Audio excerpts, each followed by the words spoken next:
afford to miss. And when he comes by, he is declared a man. He had to go to the hunting ground, was 3 days away. He came back in 6 days, so that means he must have found his animal the first day. Came back with the proof. Now he's growing up.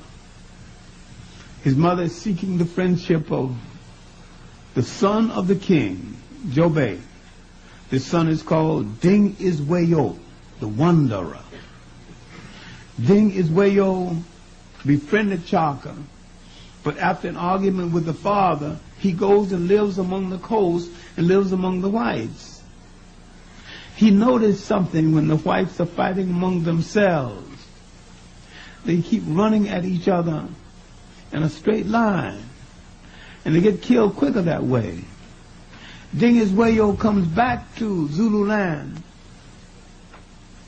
revolutionized Zulu warfare, and introduced a concept of warfare that still exists, broken field running. If you're running a zigzag line and someone's shooting at you, that cuts down on their chances of hitting you. That doesn't mean you won't be hit, but you're reducing the odds. Now it's in the infantry of the world. If you're moving forward on a battlefield, don't move in a straight line. He introduced broken field running. He revolutionizes the Zulu weapon, the assegai. He saw that the Zulu throwing weapon was too unwieldy. He revolutionized the shield. He makes a shield with matted with wax. So if you would throw a spear dead at the shield, it would glide off instead of penetrate. Now Clarke and Ding Iswayo is revolutionizing warfare in southern Africa. And Clarke tells the Zulus, take off your shoes, it's making too much noise. The Zulu would move on a city and a group, and so silently, you don't know they're there. Then they would stand up and begin to bang the weapon against the shield. And then you know that not only you were in war, you were surrounded. You ain't heard nothing.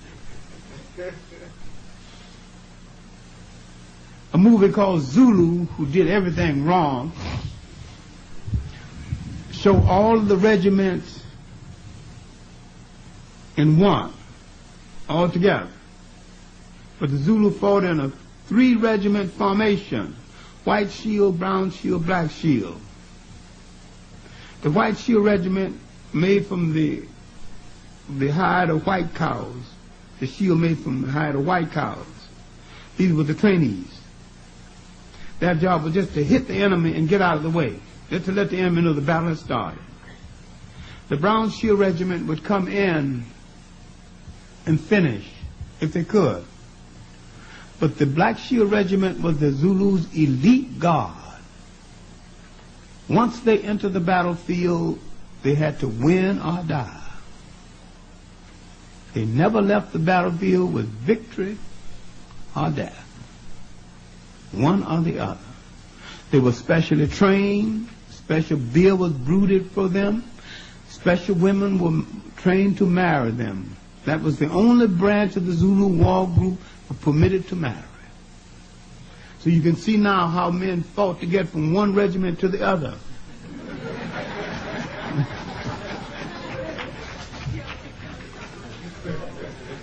In days before the war, before battle, Clarke isolated the men from the women.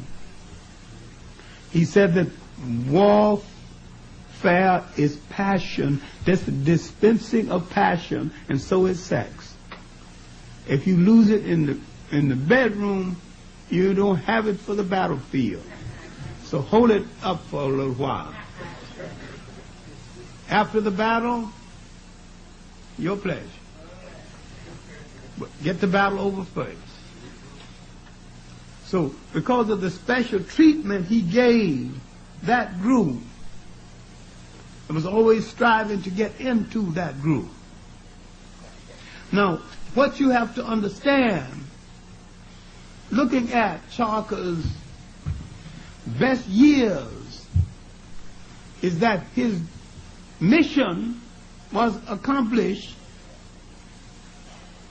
is that he was to hold the whites to the coast and not let them come inland. And he did that. And whites could not come inland without his permission. And when certain Zulu ceremonies took place, he did not give them permission at all. He was the master. And had he lived, there had been no South African situation, because there had been no whites there. It wasn't under control of blacks. All right, admittedly he was a dictator.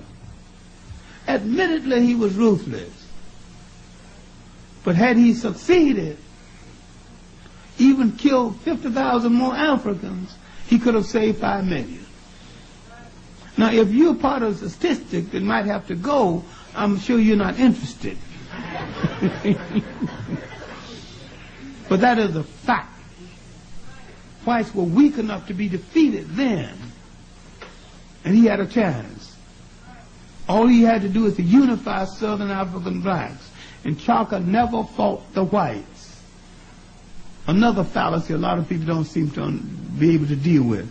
Clarke fought other blacks in order to bring them into a Zulu federation to save Southern Africa from European domination.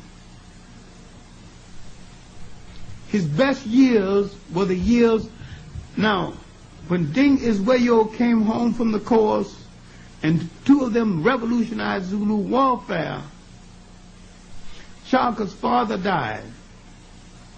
Ding Isweyo installed Clarke as king of the Zulus. When Ding Isweyo died and Jobe died, Clarke combined the Mtiwas with the regular Zulus. In the next 9 years, he was the most powerful force in all Southern Africa. He built the Zulu Empire during that period. He would move to the east, he would move to the west, conquering and consolidating. And many people, many groups that did not want to fight him joined him.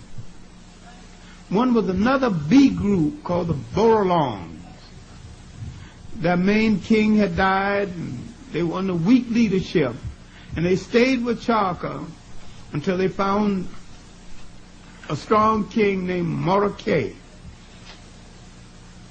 Now, with the Borolongs working with him, with all the branches of the Zulus working with him, he would move further to the south, and further to the west. 2/3 of South Africa under his control. Discipline, the absolute best. Many times the Zulu would trot 50 miles a day and back just to keep in shape. At his best, he was the supreme leader of Southern Africa. He faced the people still existing in South Africa. He was never physically defeated when he faced the people called the Swazis.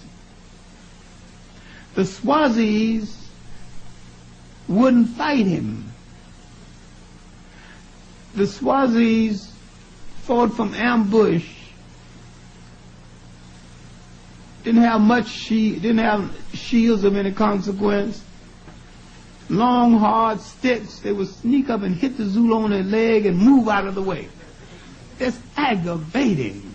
They get on your nerves. Climb up in a tree and jump on your head. Until Clarke declared it a stalemate and spared the Swazis. That's about as close to defeat as he ever got. He said they're crazy.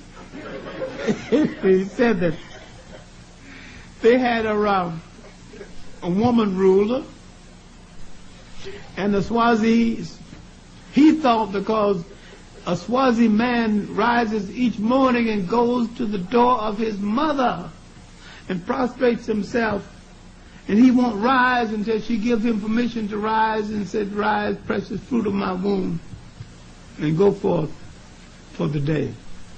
He said, these men must be weaklings. He found different. But he eventually learned better.